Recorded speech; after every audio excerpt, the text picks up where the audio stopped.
Welcome to the Queer Spirituality Podcast. I'm your host, Julian Crosson-Hill.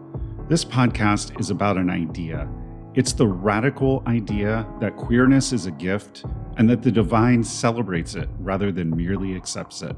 We'll explore the special role that queer people are meant to play in the coming spiritual awakening. Through the lives and stories of queer people, we'll explore the many ways of approaching the divine and how the sacred reveals itself in everyday actions. Most of all, this is a podcast about love. It's about the love of the universe, it's about love between people, and it's about the love a community can share with one another. Thank you for joining me.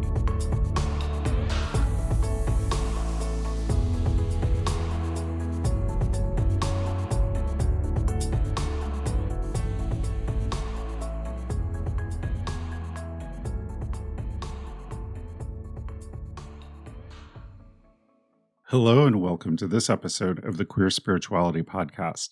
I'm your host, Julian Crosson-Hill, and today I want to talk about Halloween. Happy Halloween, everyone. This seems to be a popular queer holiday. We all seem to enjoy dressing up and going out and just having fun at this time. But this time also has more serious aspects to it. In pagan circles, we celebrate it as Samhain, which comes from a Celtic festival. And there's a common idea that at this time the veil between the worlds is thinner and that we can more easily communicate with those who have gone before, those who have passed beyond this world. And while this is a new idea, this idea of the veil comes from spiritualism, and it's a modern creation. It's not unique or authentic or ancient.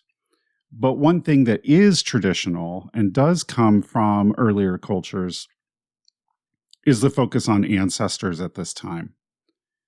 And of course, on the show, I had Ben Stimson on episode 13. We talked about his book, Ancestral Whispers, and the practice of ancestor veneration.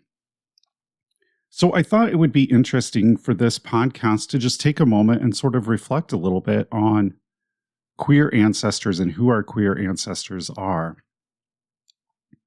And of course, I run a retreat for gay and bi men around this time of year that focuses a lot on the ideas of queer ancestors and taking a moment to remember them and to think about their contributions and to honor them.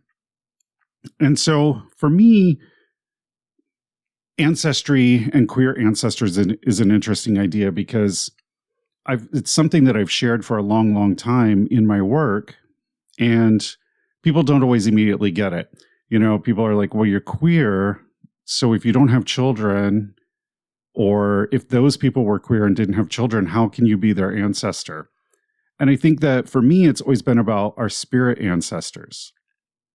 They're my ancestors in spirit as other queer people, and through the contributions that they've made, either in the mundane world or spiritually, or for some of them to my life personally, because I knew them and they're no longer with us.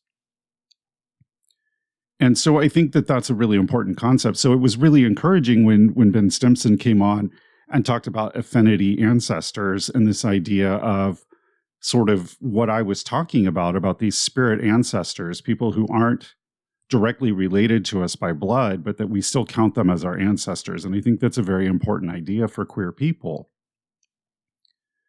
And when we think about queer spirit ancestors, when we think about some of these people who have gone before us, some of them centuries before us, who have spoken up, who have refused to bow or to conform to what was expected of them, to go ahead and live their lives as queer people, to love the people that they chose to love. When we think about connecting to those people on a spiritual level, then we are connected to a line of queer power and queer courage going back centuries. And that's really an empowering and amazing thought to have.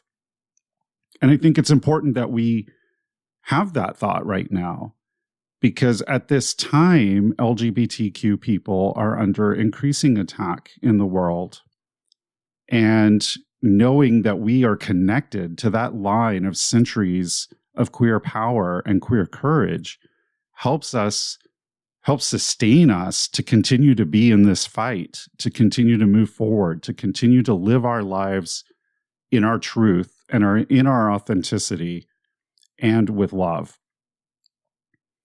And when I think about queer spirit ancestors, for me, I sort of break them into 3 general categories. So the first one, of course, are those people who went before and championed the queer cause. The people who refuse to conform, to go along with the flow, to deny their love because it was convenient or easier to do. And so I think of people like Oscar Wilde, the poet and playwright, and who was tried for gross indecency for consensual homosexual acts. I think of people like Larry Kramer, who founded the Gay Men's Health Crisis in response to the AIDS epidemic and the incredible inaction by the US government at that time, and who later was a catalyst in the founding of ACT UP, one of the most front and center organizations of direct action activism during the AIDS crisis. I think of people like Vito Russo, the film student and activist who wrote The Celluloid Closet, who co-founded GLAAD and did a lot of work to change the way queer people were perceived in popular culture, in film and in television. I think about people like Harvey Milk, who led protests and stood up to hate from Anita Bryant and others like her in that era, and was murdered for his convictions. And all of these people are our queer ancestors. We are connected spiritually to them through our queerness. And we have that same courage and that same power in our bones that they had in their bones. We have access to that. And when we remember them, when we tell our stories and our history, we keep those people alive on a level. On a spiritual level, we keep them alive by retelling these stories, by remembering our history, by remembering where we came. We refuse to go backwards. When we think about how things were at the time that Harvey Milk was doing his work, or during the AIDS epidemic when Larry Kramer started the Gay Men's Health Crisis, when we think about that era, when we know our history and we think about those people and the challenges that they stood up to, we can say, we're not going to live that again. We're not going to slide backwards. We're not going to suddenly be quiet or go back into the closet. And that's a very powerful place to come from. And remembering our queer ancestors and connecting to those memories and to those stories helps us to feel empowered to do that, to say, never again. We're not going to go backwards. We're not going to go back into the closet or start being quiet. And so the first category I sort of group queer ancestors into when I'm remembering them are what I call the giants. And it comes from something that I was told once about how we stand on the shoulders of giants. Everybody who achieved things before us, they sort of lift us up and we stand on their shoulders so that we can go and reach even further than they were able to. And so I think about all of those people who took a stand for LGBTQ rights, who took a stand for queer rights, who refused to deny their love or to deny their queerness. And they made a certain amount of progress. They chipped away at the discrimination and the hatred and the lack of movement towards equality for us. And now today we stand on their shoulders. And so what can we achieve now? We're not starting from the same place they were. And so these people, we put in that category of giants because they came before us and they helped sort of forge the path for what living as an out and queer person means today, and made it possible for many of us to do that. But there's still a lot of work to be done. And that's why we have to stand on the shoulders of giants and continue to do that work. There are still, I think last time I saw, 85 countries in the world where it's illegal to be queer. That's amazing to me that in 2023, there are places where it is still illegal to be who you are. And so we still have so much work to do, but fortunately we have these giants whose shoulders we can stand on. The second category I like to think about are what I call the spiritual queer spirit ancestors, right? And these are the people that, for me, have opened doorways for queer people to explore their spirituality in a way that affirmed their queerness and in a way that celebrated and recognized their queerness as something special and something unique and something to be celebrated. So some of these are nameless individuals from long, long ago. In Randy Connor's now out-of-print book, Blossom of Bone, he talks about sort of a spiritual history of queer people. And he talks about the potentially transgendered, but definitely transvestite priests of Inanna in ancient Sumerian, who were gender variant and likely practiced homoerotic behaviors and were a valued priesthood of the goddess Inanna in ancient Sumeria. He talked about the Gali in the Roman era, who were priests to the goddess and were likely queer. He talked about the two spirits from the Native American tradition, and in particular from the Plains Indians. So he talks about all of these different traditions, and there are all these individuals from stretching back to the very beginnings of human recorded history who carved out a place in spirituality where they could express their queerness, obviously not in the way that we do today, because the word queer and the idea of queer identity didn't really exist in ancient times the way it does today, but there were still people who practiced gender variant behavior. They dressed in women's clothes. They had relationships with the same sex. These behaviors have been around forever. We just have changed how we think about the identity of the person. We believe the Sumerians may have had a third gender. They actually had a word that meant neither woman nor man. So the way that we view these identities has changed, but the act of being queer hasn't changed. It still has always been there. And since the beginning of human recorded history, we've had these people who were queer and who provided access to the divine for other people. They formed the priesthood. They were medicine men. They were oracles. They held different spiritual roles as intercessors between the normal world and the next world. And lots of the guests that have been on, particularly in the last few months, have talked about the liminality of being queer, how we sort of walk between the worlds. And I think Charles Harrington, I think it was episode 12, talking about tarot, really spoke very eloquently about when everything else is failing, when the world is falling apart, when there are answers that you need and you can't get them any other way except from the other world, from this liminal space, then that's where you go and you seek a tarot reader. And oftentimes in these past traditions, it was a queer person who was able to navigate that boundary between the worlds and bring those answers through for the people who needed it. And so those also are our queer spirit ancestors, those people who we don't know their names. We know very little about them. We know a little bit about their practices, but we know they were queer, and we know that they played a valued role in their community as spiritual intermediaries for people. We also have spiritual queer spirit ancestors that we do know their names. So one of them that comes to my mind, of course, is Scott Cunningham, author of Wicca for the Solitary Practitioner. Scott was gay, and that book, he wrote so eloquently and so lovingly about the worship of the goddess and about Wicca that it really inspired an entire generation of people to sort of explore Wicca and nature spirituality. It's the first book on Wicca that I ever read in my teen years and really sort of set my feet on the path that I'm currently on. And so Scott Cunningham especially holds a very special place as a queer spirit ancestor for me.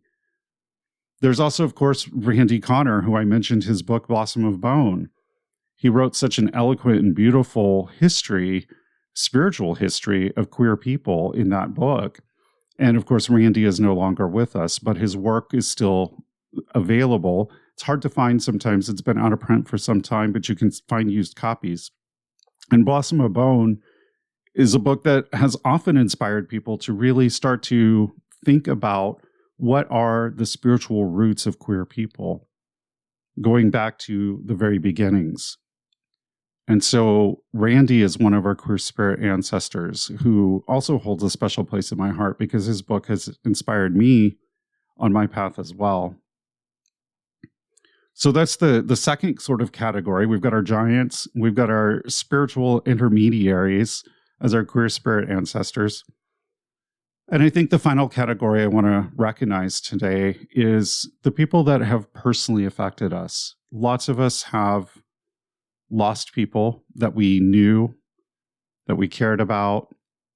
And those people are still also our queer spirit ancestors. I spent 10 years as the co-founder and co-facilitator of the Between the Worlds Men's Festival, which was a festival for gay and bisexual men who practiced non-traditional spiritual paths. So basically Buddhist, pagan, witchcraft, druidry, heathenry, anything non-Christian, really. And for 10 years, I was involved with that. And during those 10 years, I met a lot of very beautiful, spiritually deep men who were very loving, very fun to be around. And sadly, we lost a few of those people over the years. And they are now part of my queer spirit ancestors who I still remember very fondly. And at this time of year, I still light a candle. I still go over my memories of them. If I'm with people that remember them as well, we might retell stories about them to keep their memories alive. And one of those is a young man named Puck. He came to Between the Worlds for several years, and he was quite the character. Puck was so fun. I mean, he took his name. He wrote extensively on Shakespeare and was he was involved in theater and acting and had really studied Shakespeare. He'd written a couple books on witchcraft in Shakespeare. And he took his name from the name of Puck from Midsummer's Night Dream. And he had that playfulness about him. He would always have these elaborate costumes that he would show up in the morning at breakfast in. Sometimes it was a Southern Belle in full dress with the hoop skirts. Once it was Wonder Woman. So he had these costumes and he would dress up in these fabulous costumes. He would dance with such joy and abandon around the bonfires that it made your heart just sort of sing to see such joy of expression and freedom of expression in him. And he was just the most gentle and loving soul. And he passed away some years ago. And Puck is one of those that we still remember. Whenever I talk to people from that community who knew Puck, we'd spend a few minutes and remember something fun about Puck or something that he said or something that he did. And it always brings a smile to our faces. And we keep his stories alive in that way. Another person that we lost from the community that was important to me was Crystal Bear. And Crystal Bear got his name because he used to go dig his own crystals at different sites around the country. And he was very into crystals and crystal energy. When Christopher Penczak was our keynote speaker at Between the Worlds, he set up a crystal grid for Christopher to meditate in before his keynote speech. And he was also very into Sanskrit mantra. And he gave a workshop on Sanskrit mantra based on a book on healing mantras. And I went to it and really, really enjoyed it. And he gifted me his book, a copy of the book, because he was just so excited that I was lit up about it too. And to this day, I still chant some of the mantras that he taught during his workshop, because I do find that they bring me a certain peace of mind, or they help me break through blockages or obstacles.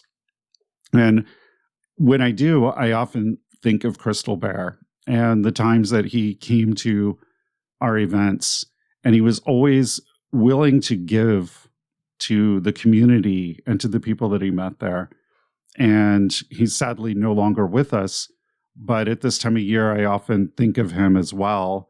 And when I get together with other people who knew him, I like to remember and tell stories about the ways that he impacted us. And around pagan circles, there's a saying that we often say, "What's remembered lives."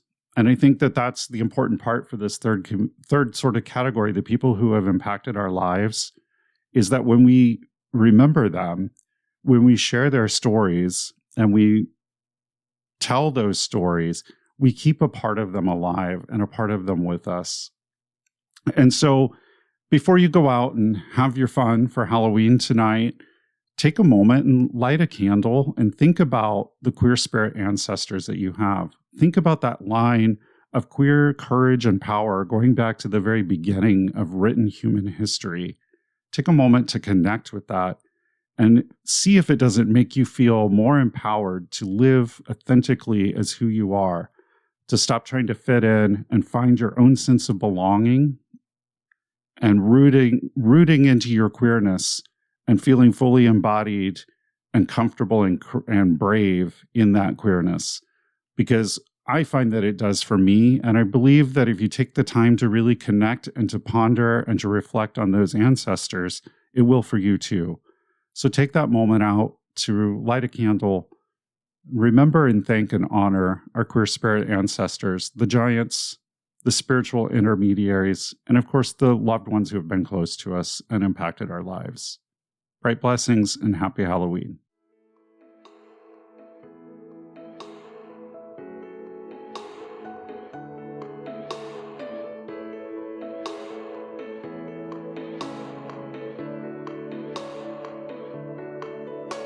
Thank you for listening. This has been the Queer Spirituality Podcast with Julian Crosson-Hill. If you enjoyed this show, please consider leaving a rating on whatever site you get your podcasts at. Rating the show allows other people to discover it and be exposed to these ideas around queer spirituality. You can also find my blog and past episodes of this podcast at www.queerspirituality.net. That's www.queerspirituality.net. You can also there find links to the Queer Spirituality Facebook group, my various social channels where you can get involved in the discussion or send me your feedback or questions or things you'd like to hear on the show. Thank you again for listening and for your support. Bright blessings.